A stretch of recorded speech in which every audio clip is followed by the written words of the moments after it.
Ես կարծում եմ ռազմավարության հիմնական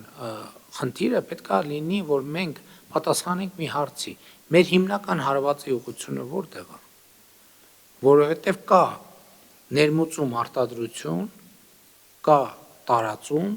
եւ կա սպառում։ Մենք ինչքան խոսում ենք սպառողների մասին, բայց մինչդեռ ես կարծում եմ, որ մեր հարվածի ուղղությունը պետք է լինի ներմուծում արտադրություն։ Այսինքն մենք ավելի լավ է ոչ թե 4 օգտագործողի հետևից վազենք կամ տեկուս 10, այլ 4 ներկրողի հետևից վազենք, որովհետև եթե մենք 4 ներկրողի հարվածում ենք, մենք հարյուրավոր օգտագործողների զրկում ենք աղբյուրից։ Այս ամբողջ խնդիրը։ Այդ ներմուծում արտադրությունն էլ պետք է հասկանանք ինչը նկատի ունենք կոնկրետ։ Այս հարցին մենք պետք է պատասխանենք եւ մեր բոլոր քաղաքականությունները, եթե ընդունում ենք այդ ռազմավարությունը, պետք է կարգաբերենք այս տրամաբանությամբ։ Թե չէ հիմա բոլոր հնարավոր ուղղություններով վազելը մեզ ոչ մի բան չի տա։ Այս տրամաբանության մեջ մենք պետք է ուժեղացնենք սահմանային վերջին փոփոխությունները, ես համոզված եմ, որ էլի որոշակի արդյունք կտա։ Մեր կինոլոգիական ծառայության հզորացումը, որ մենք դա ենթադրում եմ ամենաէֆեկտիվ ձևն է, մենք ոչ միտեղ պետքա չվազենք։ Մենք պետքա սահմանային հսկողությունները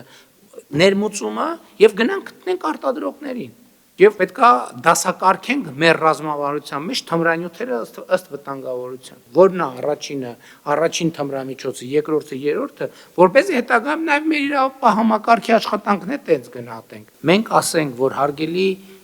իրավապահներ, հարգելի ոստիկանություն, հարգելի ազգային անվտանգության ծառայություն, քննչական մարմիններ, կենտրոնացեք էներգիան, կենտրոնացրեք